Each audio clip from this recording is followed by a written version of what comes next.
Olá, sejam muito bem-vindos! Hoje vamos estudar mais uma lição de Escola Sabatina e é um prazer tê-los aqui conosco para estudarmos a Palavra de Deus. Sejam todos muito bem-vindos, estamos aqui já na lição de número 6 e o título dela é Segundo Convite, Ruas e Bairros da Cidade, as Ovelhas Perdidas da Casa de Israel.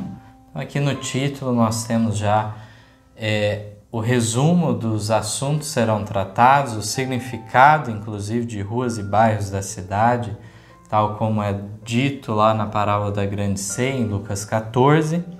Esse segundo convite representa então um convite dado às ovelhas perdidas da casa de Israel.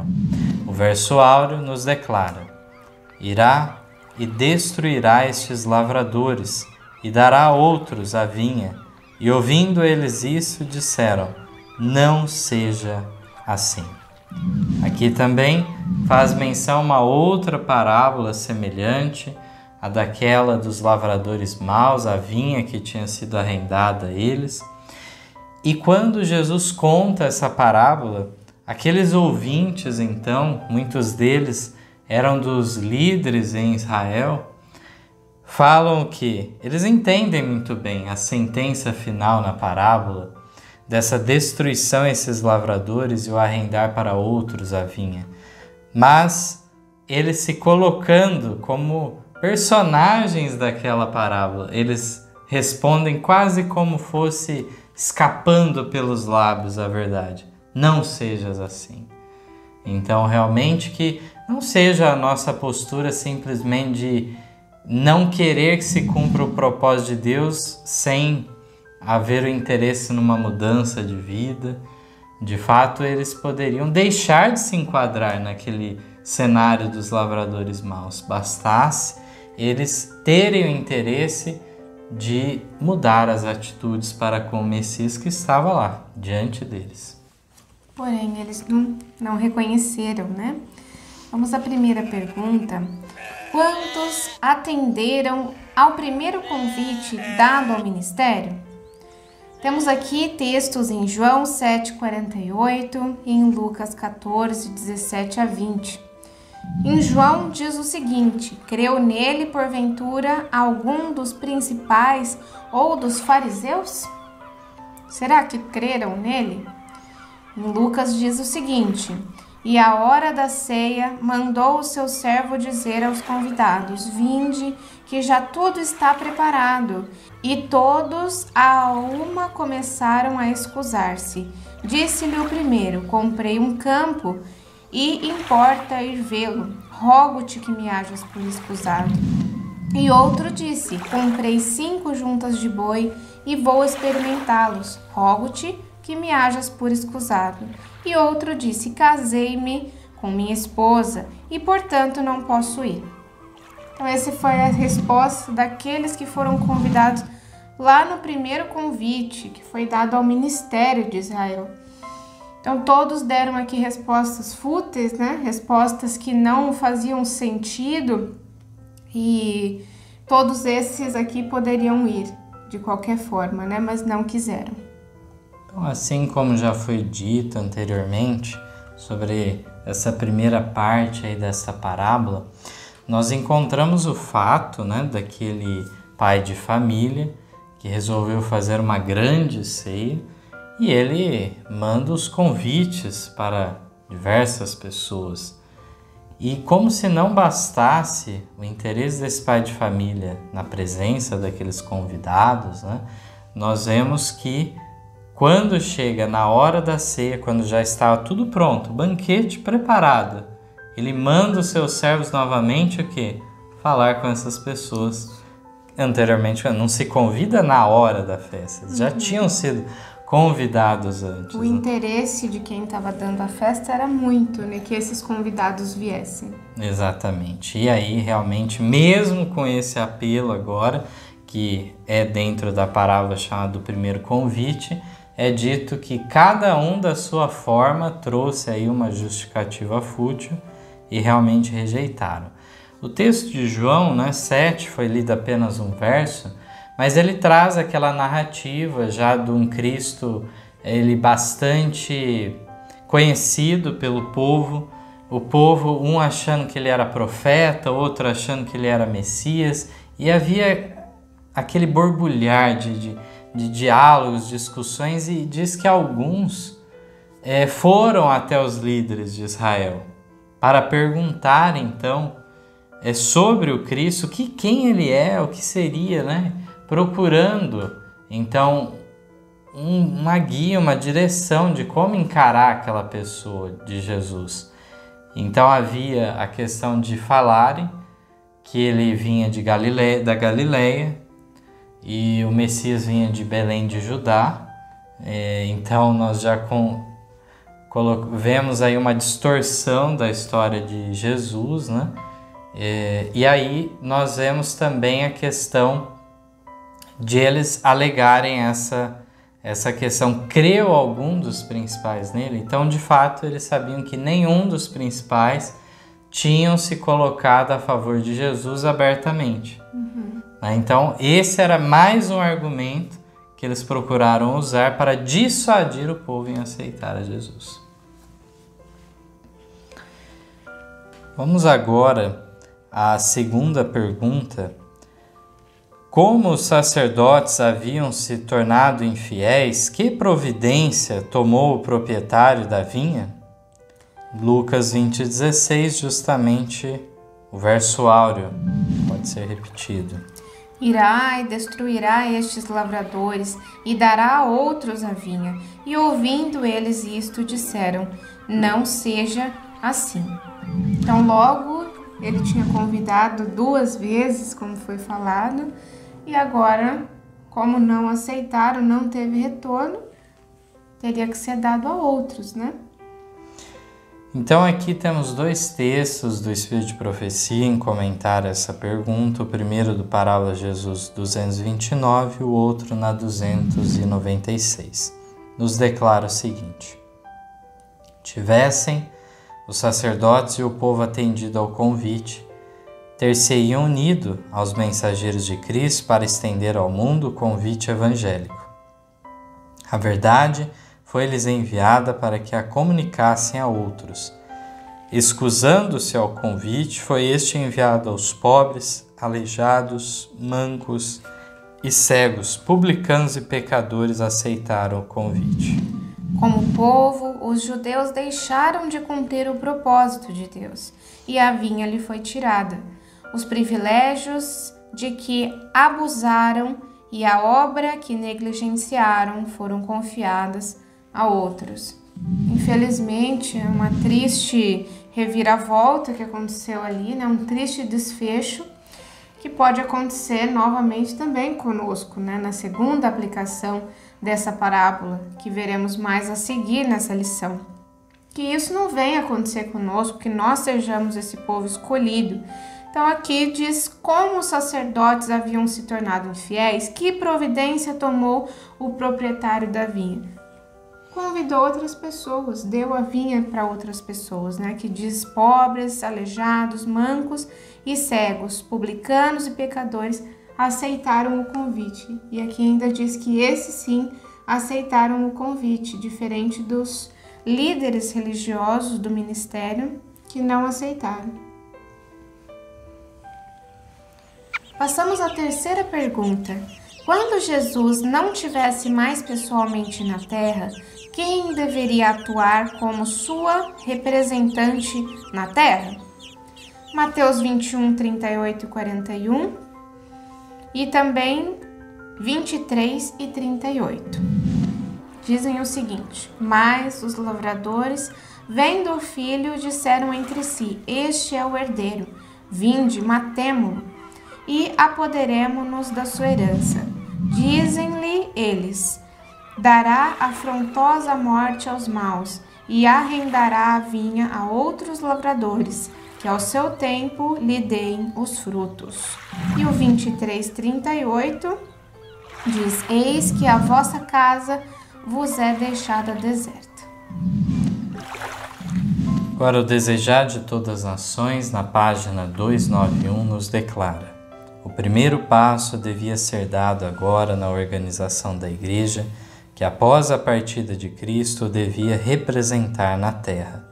Não tinham à sua disposição nenhum custoso templo, mas o Salvador conduziu os discípulos ao retiro que amava, e no espírito dos mesmos ficaram para sempre ligados os sagrados incidentes daquele dia, com a beleza das montanhas, do vale e do mar. Então aqui a pergunta nos fala, quando Jesus não estivesse mais pessoalmente na Terra, quem deveria atuar como sua representante na Terra? Era um indivíduo em si que ia substituí-lo? Sabemos que é a própria Igreja, a autoridade foi concedida à Igreja, E aqui nós temos um primeiro passo dado em sentido de uma organização da Igreja, é justamente quando Jesus separa os 12. Também houve os 70, que deram também a pregação do Evangelho, fizeram parte. Em especial aqui nós vemos esse grupo bem achegado de Jesus, esses 12 que foram impostas as mãos sobre eles, foram ordenados a esse trabalho de ministerial realmente, É interessante aqui que não havia sequer uma sinagoga, não havia nada desse tipo, na fundação dessa igreja. Muitas vezes hoje em dia nós encontramos uma inversão, Muitas vezes uma igreja já surge com um templo suntuoso, mas destituída de verdades novas, ou que seja na restauração das origens bíblicas, não se passa por esse rumo, mas a preocupação já vai diretamente para a estética e assim por diante. E essa humildade foi algo que veio para confundir os judeus. Foi por isso que eles não aceitaram a Cristo, um dos motivos que é dito que eles esperavam então um rei que viesse em sua pompa, que viesse de um grande lugar como herdeiro, com riquezas, mas Cristo vem então humildemente da cidade de Nazaré, de pai e mãe simples, e isso tornou mais inviável dos judeus aceitá-lo como Messias. O erro estava também em achar que ele vinha instituir um reino nessa terra, não era o que ele vinha fazer também. Importante aqui que fala também das montanhas, do vale e do mar, era a igreja que eles dispunham ali. E aí encontramos, por outro lado, o ministério judaico já tinha havido a sentença de Jesus: eis que vossa casa não era mais a casa de meu pai, como ele falou anteriormente, Não era mais a casa de meu pai tem sido feita uma casa de comércio, mas sim a vossa casa ficará deserta. Então, aí já vemos uma sentença da parte de Cristo também para com o ministério judaico, mas ele já tinha preparado de maneira a ser representado agora por um ministério, então, que estaria encarregado dessas verdades e que pudesse manter a fidelidade também. E de forma alguma era o desejo de Cristo sair da igreja judaica. Não foi esse o intuito que ele veio, porém, ele não foi aceito e assim, desde em todas as eras, o remanescente fiel não é o intuito dele sair da sua igreja, da igreja que ele ama, mas ele é obrigado porque aquela igreja o rejeita, assim como aconteceu com Cristo. Vamos então à quarta pergunta. A quem é dirigido o segundo convite? Vamos então avançar um pouco mais, na história. Agora temos Lucas 14, 21. E voltando aquele servo, anunciou estas coisas ao seu senhor. Então o pai de família, indignado, disse ao seu servo: sai depressa pelas ruas e bairros da cidade e traze aqui os pobres e aleijados e mancos e cegos. Nós vemos aqui que o dono daquele banquete, ele tinha preparado, estava com o banquete pronto, estava com tudo preparado e aconteceu que ninguém compareceu. O que ele teve que fazer então? Ele teve que convidar outras pessoas para que viessem suprir o lugar daqueles faltantes que estavam ali, né? Temos agora também o texto de João 9, do capítulo 19 ao 41. E perguntaram-lhe, dizendo: é este o vosso filho, que vós dizeis ter nascido cego? Como, pois, vê agora? Seus pais lhe responderam e disseram: sabemos que esse é o nosso filho e que nasceu cego, mas como agora vê, não sabemos. Ou quem lhe tenha aberto os olhos, não sabemos. Tem idade, perguntai-lhe a ele mesmo, e ele falará por si mesmo. Seus pais disseram isso porque temiam os judeus. Portanto, já os judeus tinham resolvido que se alguém confessasse ser ele o Cristo, fosse expulso da sinagoga. Por isso é que seus pais disseram: tem idade, perguntai-lhe a ele mesmo. Chamaram, pois, pela segunda vez o homem que tinha sido cego e disseram-lhe: dá glória a Deus, nós sabemos que esse homem é pecador. Respondeu ele, pois, e disse: se é pecador, não sei. Uma coisa sei, é que havendo eu sido cego, agora vejo. E tornaram a dizer-lhe: que te fez ele? Como te abriu os olhos? Respondeu-lhes: já vô-lo disse, e não ouviste. Para que o quereis tornar a ouvir? Quereis vós, porventura, fazer-vos também seus discípulos? Então o injuriaram e disseram: discípulo dele seja tu, nós, porém, somos discípulos de Moisés. Nós sabemos que Deus falou a Moisés, mas este não sabemos de onde é. O homem respondeu e disse-lhe: nisso, pois, está a maravilha, que vós não sabeis de onde ele é, e contudo me abriste os olhos. Ora, nós sabemos que Deus não ouve a pecadores, mas se alguém é temente a Deus e faz a sua vontade, a esse ouve. Desde o princípio do mundo, nunca se ouviu que alguém abrisse os olhos a um cego de nascença. Se este não fosse de Deus, nada poderia fazer.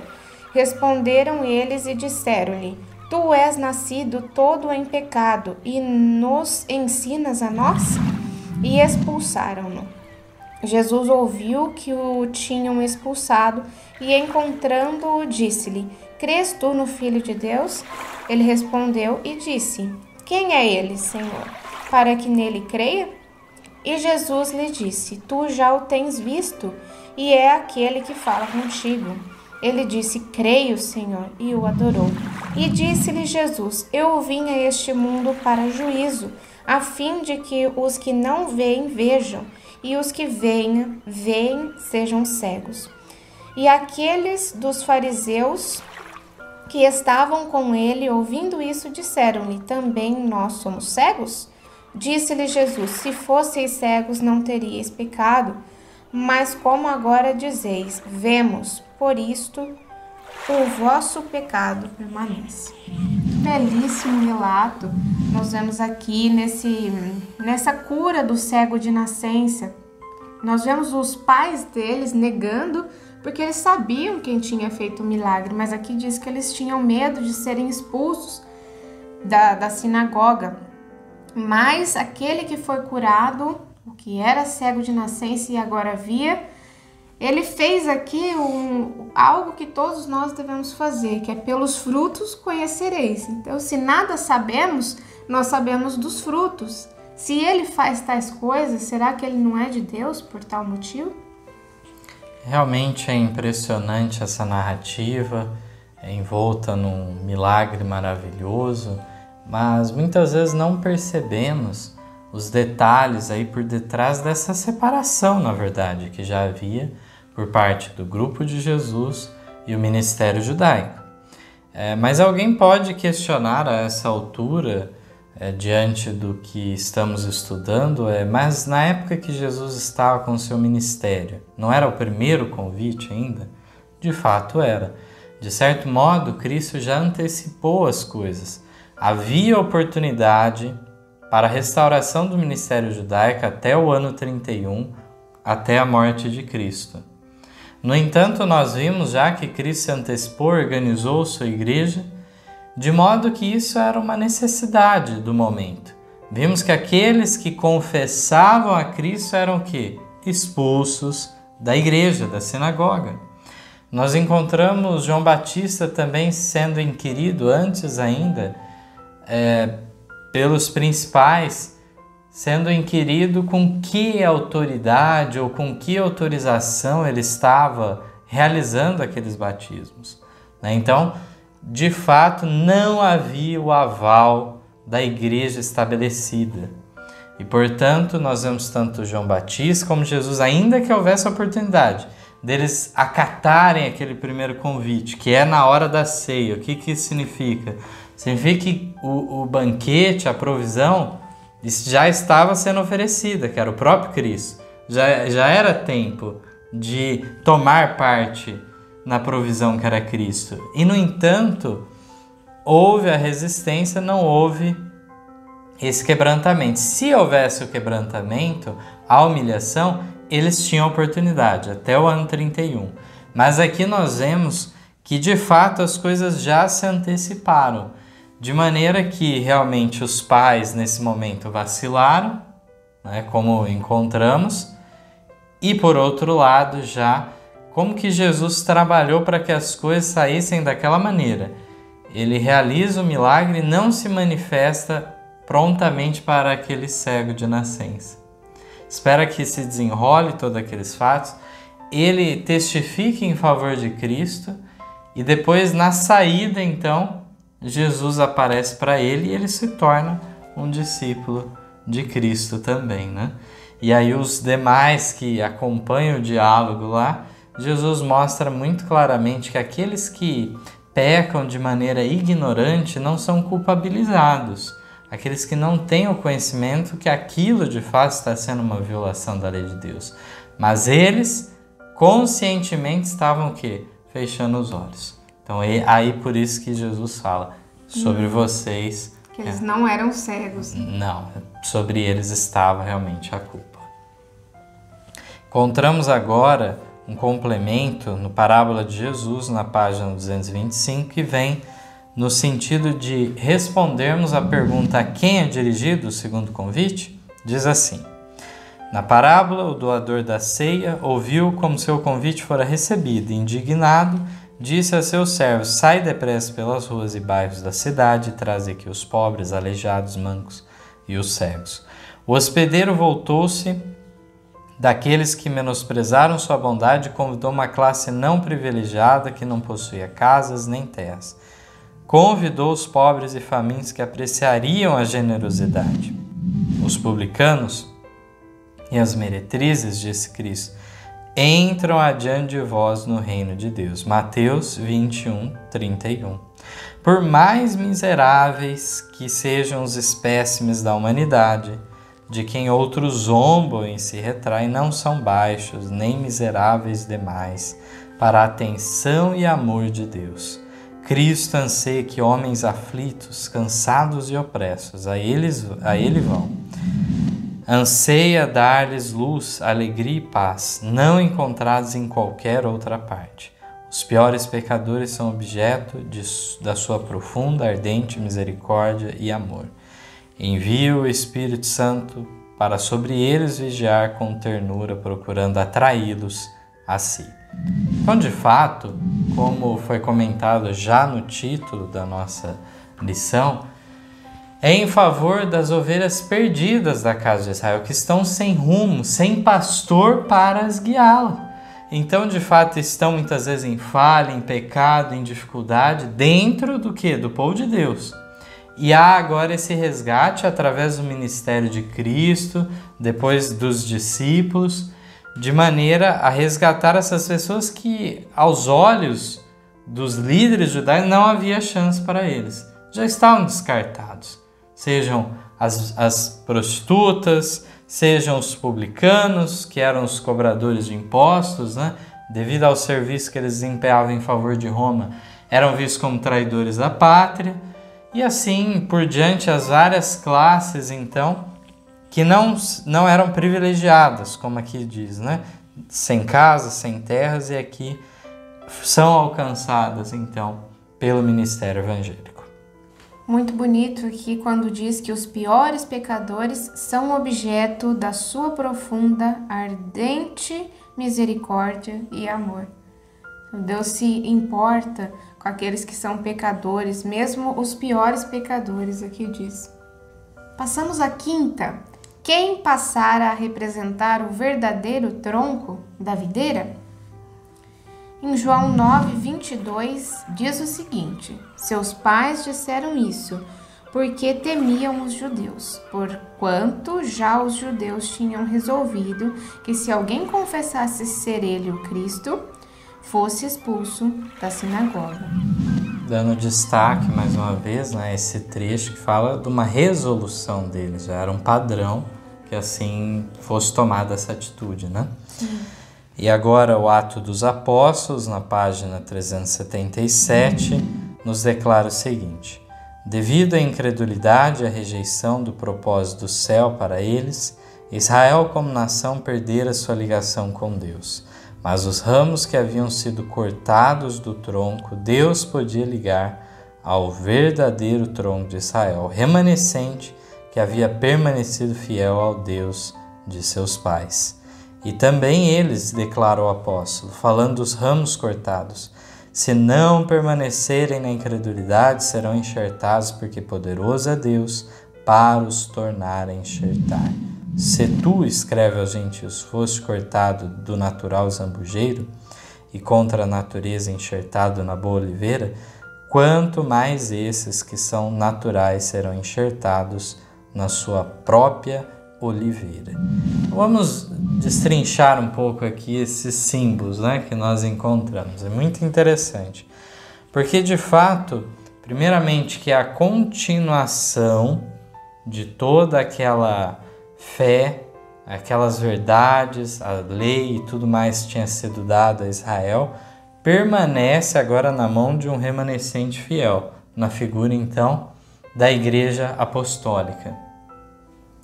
Mas aqui há a entrada também dos gentios.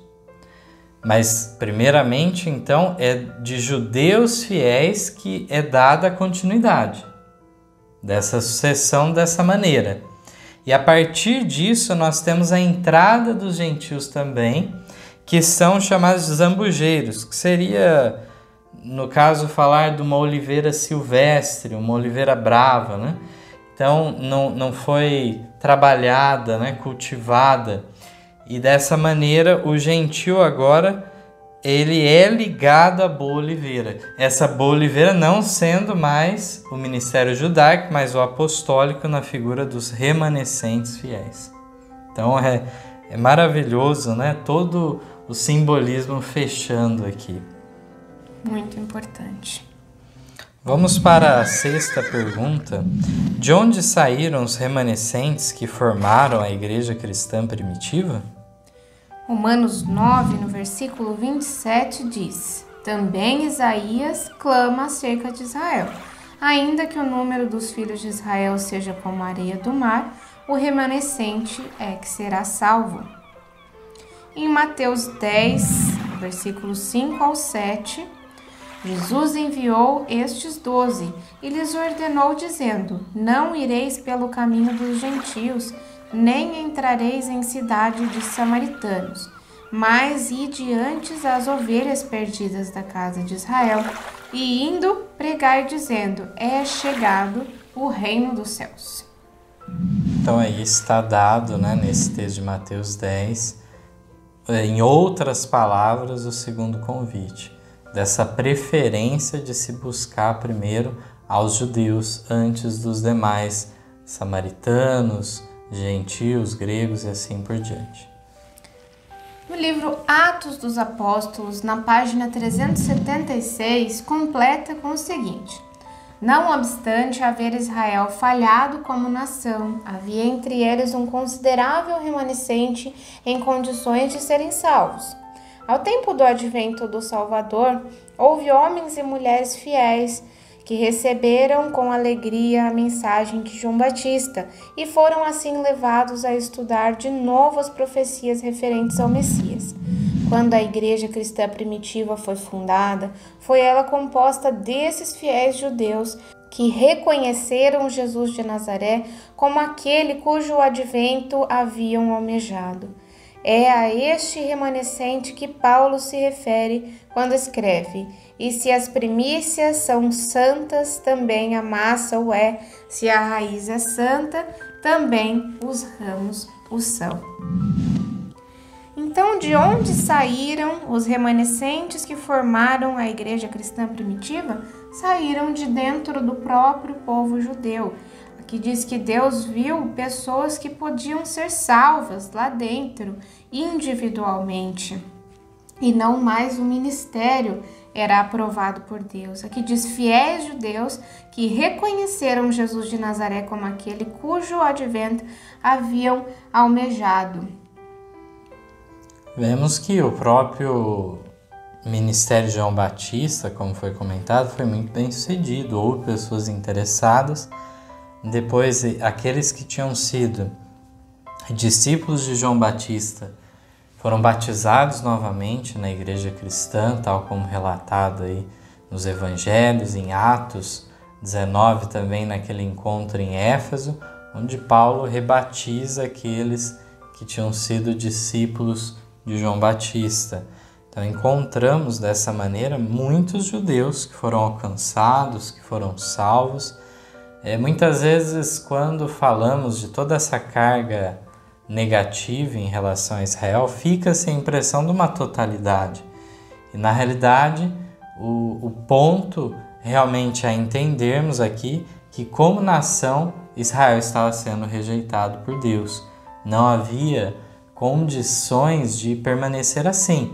Nós vamos entrar agora na próxima pergunta em maiores detalhes da misericórdia tremenda de Deus durante todo esse tempo. Mas era inegável que, ainda que os gentios deveriam ser alcançados também e seria feito esse trabalho em seguida, havia ainda um trabalho especial a ser feito em favor dos próprios israelitas que estavam dispostos a aceitar sim a Jesus. Sim. Passamos à sétima. Com que profecia estavam ligados o primeiro e o segundo convite? Daniel 8,14 diz: e ele me disse, até 2.300 tardes e manhãs, e o santuário será purificado.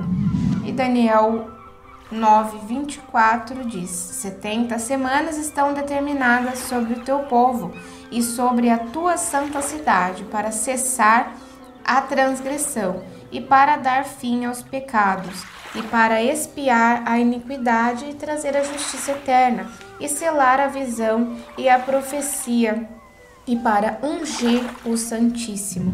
Nós vemos aqui então que são duas, uma dentro da outra, né? A profecia de Daniel 8,14, das 2.300 tardes e manhãs, e as 70 semanas. Então lá, a maior parte das traduções, né, falam 70 semanas estão determinadas sobre o teu povo. Literalmente lá a palavra seria 70 semanas estão cortadas, como você pegasse parte daquele período maior de 2.300 anos e separasse um tanto que era dedicado ainda um período dentro do judaísmo. E, claro, 70 vezes 7 vai nos dar aí 490 dias. Dias simbólicos, representando anos literais. Tal como vamos ver aqui na nota esse aspecto. Diante disso, nós vemos um pouco da misericórdia de Deus, que depois do retorno do cativeiro babilônico, quando eles são enviados de volta para a terra deles, através dos vários reis persas que os ajudaram, até chegar aí no terceiro e último decreto em favor deles, que marca o ponto de partida para essa profecia, nós encontramos todo esse período com Esdras, Neemias, esses grandes reformadores que queriam recuperar a nação. E isso foi conseguido apenas por pouco tempo, de maneira parcial, mas Deus então estende sua misericórdia durante todos esses anos, 490 anos, sendo dado em favor de Israel. Vamos então à nota do Desejar de Todas as Nações, 233, que nos dá então um resumo desse assunto profético, que claro, tem muitos detalhes, e aqui a gente de passagem vai comentar, porque justamente a pergunta fala, né? Com que profecia estavam ligados o primeiro e o segundo convite? Então, o marco das datas que temos para esses convites batem exatamente com as divisões dentro dessas 70 semanas. Então, é maravilhoso vermos a harmonia em toda a Bíblia. Encontramos isso. Vamos lá. A nota predominante da pregação de Cristo era: o tempo está cumprido e o reino de Deus está próximo. Arrependei-vos e crede no Evangelho. Marcos 1,15.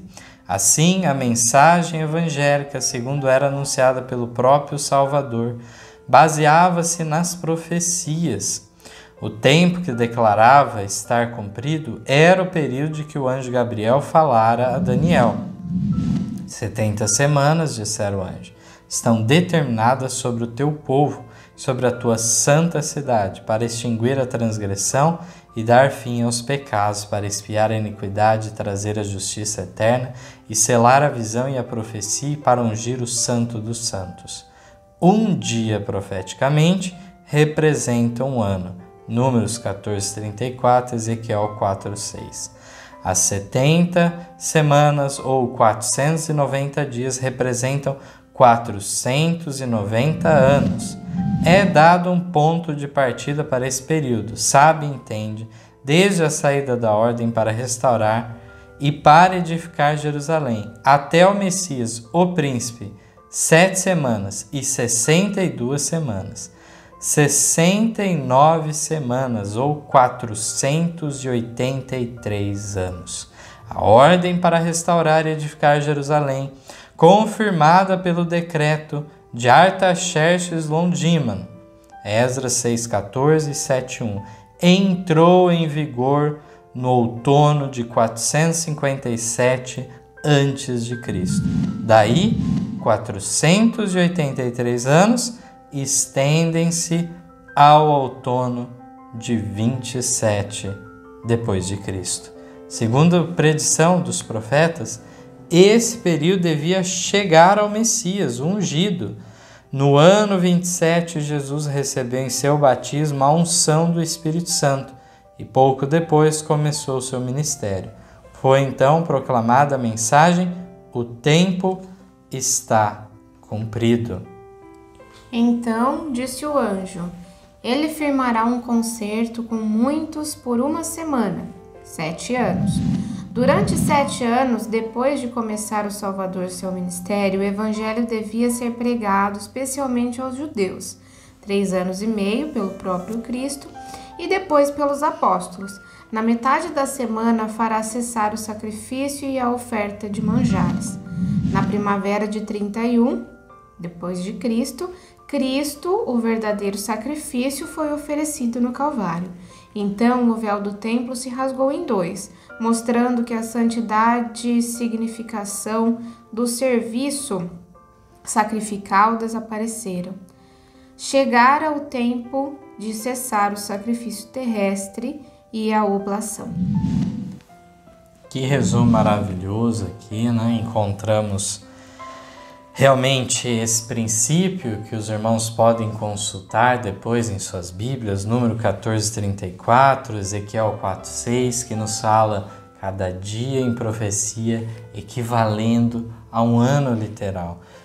Tendo por base isso, nós temos todo esse alcance da profecia, de maneira que as 69 semanas, ou 483 anos, como diz, chega até o tempo em que o Messias se manifestaria de maneira pública.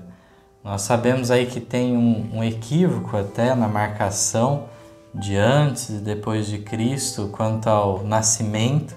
Então, neste ano 27 depois de Cristo que nós temos aqui marcado, na realidade, a essa altura, Cristo já tinha 30 anos de idade. Idade essa adequada, segundo o costume da época, para ser um mestre público religioso, de maneira que ele seria ouvido, seria considerado o que ele dissesse. Então aqui vemos essa situação, inclusive aqui o começo desse período, lá em 457 a.C., nós avançamos aí 2.300 anos para frente também, vamos chegar à data famosa de 1844, no outono também, no final do ano de 1844. Então, quando nós pegamos 457 no nosso calendário, é quase no final dele, se estendendo então quase no final de 1844. Assim como temos aqui no ano 27, marcado o outono. O outono é o momento então que Cristo é batizado por João Batista, vai ao deserto e depois começa seu ministério público. 3 anos e meio adiante, porque nós temos aí o quê? Uma semana profética, ou seja, 7 anos. Se você dividir 7 anos no meio, nós temos o quê? 3 anos e meio para cada lado. E aí temos 27 do outono, se estendendo 3 anos e meio para frente, chegamos o quê? Na primavera de 31, que é então o momento da morte de Cristo. Então a exatidão é tremenda quanto a essa profecia, tudo se cumpriu no devido tempo. Realmente muito claro. Muito lindo aqui a significação também da morte de Cristo, que cessou o sacrifício. Foi rasgado o véu, então, mas os judeus que não reconheciam Cristo como Messias continuaram fazendo sacrifício. Porém, ele era o cordeiro que veio morrer em favor da raça e o sacrifício era só feito até que esse cordeiro viesse. 8ª pergunta. Depois da morte de Cristo, onde deviam os discípulos trabalhar primeiro? Temos aqui os textos de Atos 1 a 5, e depois o 2, 46 a 47 e o capítulo 3, verso 1. Fiz o primeiro tratado, ó Teófilo, acerca de tudo que Jesus começou, não só a fazer, mas a ensinar, até o dia em que foi recebido em cima, depois de ter dado mandamentos pelo Espírito Santo aos apóstolos que escolhera, aos quais também depois de ter padecido se apresentou vivo, com muitas provas infalíveis, sendo visto por eles por espaço de 40 dias, e falando das coisas concernentes ao reino de Deus. E estando com eles, determinou-lhes que não se ausentassem de Jerusalém, mas que esperassem a promessa do Pai, que disse ele, de mim ouviste. Porque, na verdade, João batizou com água, mas vós sereis batizados com o Espírito Santo não muito depois desses dias. Aqui fazendo referência ao Pentecoste, que aconteceria pouco tempo depois. Ele ficou 40 dias após a sua ressurreição com eles. Houve mais 10 dias deles sozinhos, chegando a uma unidade de fé e prática, tirando as arestas do caminho, e assim alcançar a condição, 50 dias depois, portanto, chegaram a essa condição de receber essa promessa. Então foi deixado claro que era para eles permanecerem em Jerusalém. Foi rápido realmente a descida do Espírito Santo. Aqui diz também que ele foi visto por muitos. Então, uma prova de que realmente ele era poderoso e ressuscitou. Na continuação, e perseverando unânimes todos os dias no templo e partindo o pão em casa, comiam juntos com alegria e singeleza de coração, louvando a Deus e caindo na graça de todo o povo.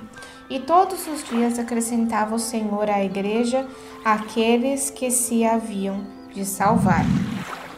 E o 3, versículo 1 diz: E Pedro e João subiam juntos ao templo à hora da oração, a 9ª. Então encontramos realmente esse trabalho, que eles fielmente iam no templo, estavam se expondo ao perigo ao fazê-lo. Sabemos o decorrer da história, que são presos, depois no dia seguinte estavam lá pregando novamente. Então não era uma atitude passiva de ir no templo para continuar realizando sacrifícios ou coisas do gênero, né? Naquela época o templo era um edifício já muito grande, havia vários espaços e era um lugar adequado para se entrar em contato com as pessoas e então dialogar acerca de Cristo. E aqui agora temos o Parábola de Jesus, página 218, que nos diz: Com que incansável amor Cristo serviu ao povo de Israel durante o adicional período de graça. Na cruz orava: Pai, perdoa-lhes, porque não sabem o que fazem. Lucas 23, 34. Depois da ascensão, o evangelho foi pregado primeiramente em Jerusalém. Ali foi derramado o Espírito Santo. Ali a primeira igreja revelou o poder do Salvador ressurreto. Ali testemunhou Estevão, seu rosto como o rosto de um anjo, e depôs sua vida. Atos 6,15. Tudo que o céu podia dar foi prodigalizado. Que mais se podia fazer a minha vinha, diz Cristo, que eu lhe não tenha feito? Assim, seu cuidado e trabalho não foi diminuído, porém aumentado. Que profundo aqui ainda esse interesse de alcançar o povo judeu mesmo após a morte de Cristo. Encontramos em Atos Apóstolos, em toda a narrativa, que assim foi. Fala que não tinha mais o que fazer, que já não houvesse sido feito. Aqui fala também sobre o testemunho de Estevão na sua morte e como isso foi um marco. Nós vamos ver mais para frente como foi importante de muitas maneiras o apedrejamento de Estevão. Exato. Vamos para a 9ª pergunta. Em que ocasião os judeus selaram sua rejeição do Evangelho? Temos o texto bíblico de Atos 7, 54 a 60.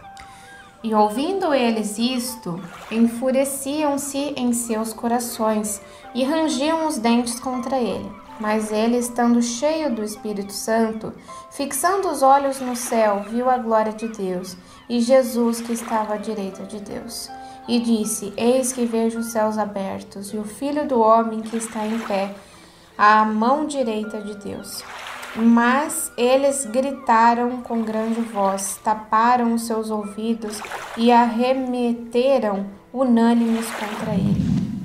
E exultando e expulsando-o da cidade, o apedrejavam. E as testemunhas depuseram as suas capas aos pés de um jovem chamado Saulo. E apedrejaram a Estevão, que em invocação dizia: Senhor Jesus, recebe o meu espírito. E pondo-se de joelhos, exclamou com grande voz: Senhor, não lhes imputes este pecado. E tendo dito isso, adormeceu. Que lindíssimo relato que temos aqui no livro de Atos sobre esse importante incidente que aconteceu ali com Estevão. E que lindas palavras, como ele realmente era um remanescente fiel que escolheu dar a sua vida por Cristo. Sim, e agora aqui no texto do Desejado de Todas as Nações, 233 e 234, nos vai confirmar que realmente esse é um marco profético. Eu só queria destacar um ponto interessante de a gente notar. Sempre houve uma manifestação sobrenatural quando se cumpria cada parte dessa profecia. o que ocorre então no ano 27, quando Cristo entra nas águas para ser batizado por João Batista. Desce do céu uma pomba e é ouvida a voz de Deus. Né? E aí nessa situação há essa manifestação gloriosa apontando que aquele testemunho de João era verdadeiro. Eis aqui o Cordeiro de Deus que tira o pecado do mundo. Isso foi o que? Ano 27, outono. Aí vamos para o ano 31, primavera. Encontramos na morte de Cristo trevas desde o meio-dia, de maneira que mostrando então o céu se escondendo daquele horror que estava ocorrendo. Houve também, no momento da morte de Cristo, um grande terremoto, de maneira que rachou ao meio o véu que separava o Santo do Santíssimo no templo, e o cordeirinho que estava nas mãos do sacerdote, aquele sacrifício que era feito a hora nona, justamente, às 3 da tarde, fugiu então das mãos do sacerdote ao dar aquele terremoto. Infelizmente, tal como já foi comentado, foram lá, costuraram de volta e continuaram nessa prática ainda, até que houve de fato a destruição de Jerusalém no ano 70 e a destruição do templo por consequência também. Mas encontramos então aí, mais uma vez, uma manifestação especial. E no ano 34, outono, finalizando então as 70 semanas, como nós estamos vendo, o que foi visto? Então, o rosto de Estevão brilhando, como fosse o rosto de um anjo, e ele testifica que está vendo no céu a Jesus à destra do Pai. Então, em cada fase do cumprimento da profecia foi testificado que aquele momento era especial, realmente. Maravilhoso. Aqui diz assim o texto do Espírito de Profecia. A semana, 7 anos, terminou em 34 depois de Cristo. Então, pelo apedrejamento de Estevão, os judeus selaram afinal sua rejeição do Evangelho. Os discípulos, espalhados pela perseguição, iam por toda parte anunciando a palavra. Atos 8:4. E pouco depois, Saulo, o perseguidor, se converteu e tornou-se Paulo, o apóstolo dos gentios. O tempo da vinda de Cristo, sua unção pelo Espírito Santo, sua morte e a pregação do Evangelho aos gentios foram definidamente indicados. O povo judeu teve o privilégio de compreender essas profecias e reconhecer seu cumprimento na missão de Jesus. Cristo insistia com seus discípulos quanto à importância do estudo profético. Referindo-se à profecia dada a Daniel acerca do tempo deles, disse: quem lê, entenda. Mateus 24:15. Depois de sua ressurreição, explicou aos discípulos, começando por todos os profetas, o que dele se achava em todas as Escrituras. Lucas 24:27. O Salvador falara por intermédio de todos os profetas. O Espírito de Cristo que estava neles indicava anteriormente, testificando os sofrimentos que a Cristo haviam de vir e a glória que se lhes havia de seguir. 1 Pedro 1:11. Então, em que ocasião os judeus selaram sua rejeição do Evangelho? No apedrejamento de Estevão. E nós vemos aqui também uma outra coisa que aconteceu de muita significância, que foi Saulo, que depois viria a se tornar Paulo, foi muito tocado com aquilo que ele viu naquele momento. E depois, mais para frente, pôde escrever sobre esse acontecimento. Sim. Temos também Jesus abrindo, Deus abrindo a oportunidade para Pedro em contato com Cornélio, um soldado romano, centurião. Também Filipe trabalhando em meio aos samaritanos, também convertendo aí o etíope, que já era um prosélito da fé judaica. Encontramos então dessa maneira, a partir do ano 34, eles se espalharam mais, a perseguição cresceu, aumentou, e deste modo agora começa a vir, juntamente com esse período, termina um convite, já inicia o que? O outro em seguida. Então realmente já começa uma fase aí de mais gentios virem para a igreja realmente a partir deste ano 34. Então, deste modo, os judeus selaram sua rejeição do evangelho, aqui diz. Nós vamos sempre lembrar aqui, fazer essa observação, que não quer dizer que todos já estavam rejeitados agora, ou os filhos daqueles que rejeitaram estavam, de forma alguma. O que nós vemos é que a própria Igreja Apostólica teve que avançar, alcançar novos campos, e à medida que eles alcançavam novos campos, onde que eles iam sempre? Nas sinagogas, apresentar o Evangelho, que sequer aquelas pessoas daquela localidade tinham ouvido muitas vezes. Então, devemos entender todo o contexto histórico, como se deu. Sim, muito interessante entendermos que mesmo quando estava sendo o momento do primeiro convite, podiam se converter gentios que estariam lá para o terceiro convite e vice-versa. Então, os convites são direcionados a uma classe, mas não significa que está fechado às outras pessoas. Encontramos, lá na pergunta 7, na nota do desejado, falou, que naquele período do segundo convite, e mesmo do primeiro, durante aqueles 7 anos, então, do Salvador, diz que o Evangelho devia ser pregado especialmente aos judeus. Então, especialmente não quer dizer que está excluindo os demais, que não possam ser alcançados, que agora não possa ser dada a mensagem do Evangelho, mas havia uma predileção, uma preferência em se alcançar a estes, ainda que estavam mais próximos, já tinham todo um conhecimento já da lei, das escrituras, dos profetas e tudo mais. Então deveria ser feito um trabalho especial por eles, em especial neste tempo presente, porque depois seria feito que é um trabalho preferencial agora para os outros e não mais para com eles. Passamos à 10ª e última pergunta. Que disse o Senhor aos servos após o segundo convite? Em Lucas 14, 22 a 24 nos diz assim: E disse o servo: Senhor, feito está como me mandaste, e ainda há lugar.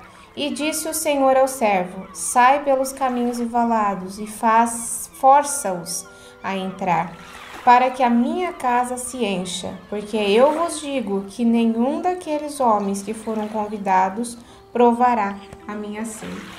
Aqui nós vemos que o Senhor da ceia, aquele que arrumou o banquete, convidou 2 vezes, como nós vimos, mas agora disse que então aqueles que foram convidados, deram aquelas respostas fúteis, não entrariam mais nesse banquete, Agora saiu para caminhos e valados, que já é para os gentios no terceiro convite.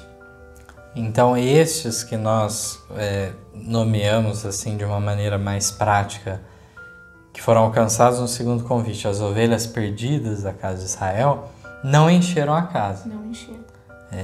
Teve as conversões e tudo mais, mas aqui diz ainda que tinha muito espaço para vir outros, Dessa maneira aí vem o terceiro convite, para notarmos todo aquilo que, vamos dizer, os apóstolos nem sonhavam, Quão abrangente seria o evangelho, quão frutífero entre os gentios.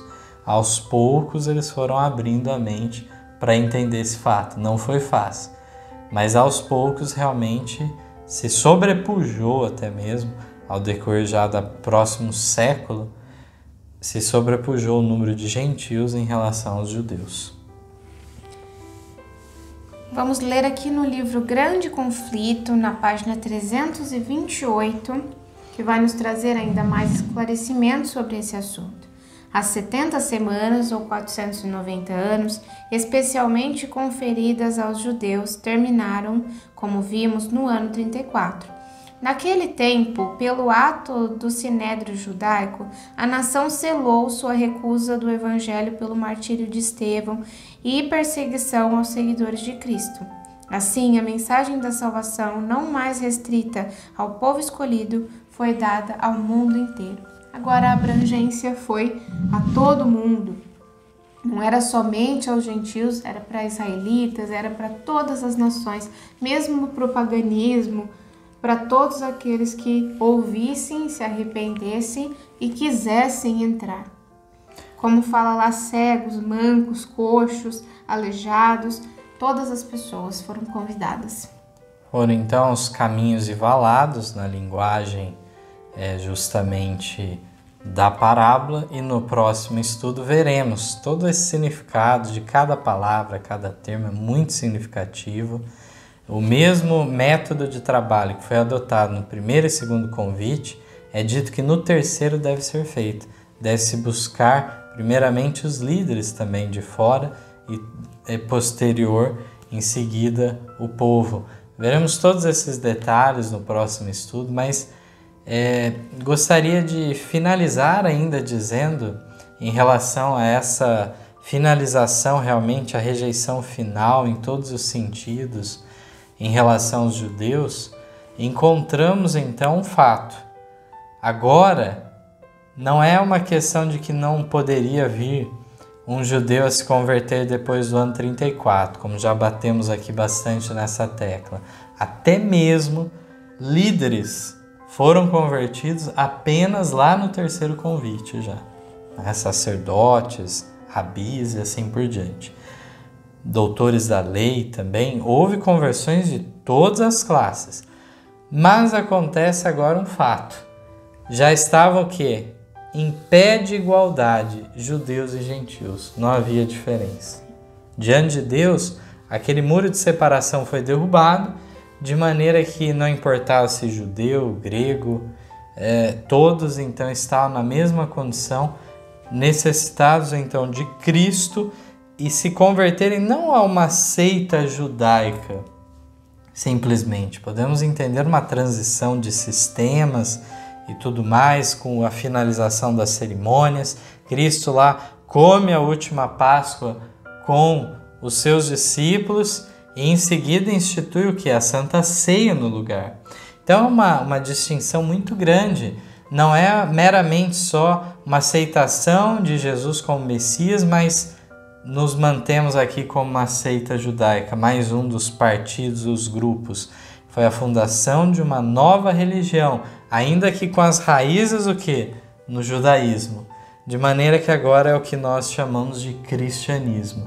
Aos poucos eles viriam a ser conhecidos como cristãos. Lá em Antioquia é o primeiro lugar em que eles recebem este nome. Então, eles nem sonhavam com tudo que Deus estava reservado a eles, mas pela fé eles foram adiante e abalaram o mundo da época deles. Não dá para entrarmos em todos os detalhes nas lições, mas se percebermos o que o próprio Cristo fala no seu sermão profético em Mateus 24, o que a mensageira do Senhor declara, tanto no desejar de todas as nações como no grande conflito, vamos ver que até o ano 70 da nossa era, até a época da destruição de Jerusalém, esses apóstolos, todos eles então se espalharam pelo mundo e anunciaram o Evangelho em todo o mundo civilizado de então. Então isso realmente nós vemos que poder que foi acompanhado desse trabalho deles. Então assim terminamos essa lição maravilhosa que tem aplicação para os nossos dias. Que a paz de Deus e o Santo Espírito estejam com você e que nós possamos aceitar esse convite. Amém. Em nosso site vocês encontrarão estudos, notícias, dicas de saúde, além de todas as nossas lições. Participem conosco através da nossa página no Facebook e assistam todas as nossas lições através do YouTube.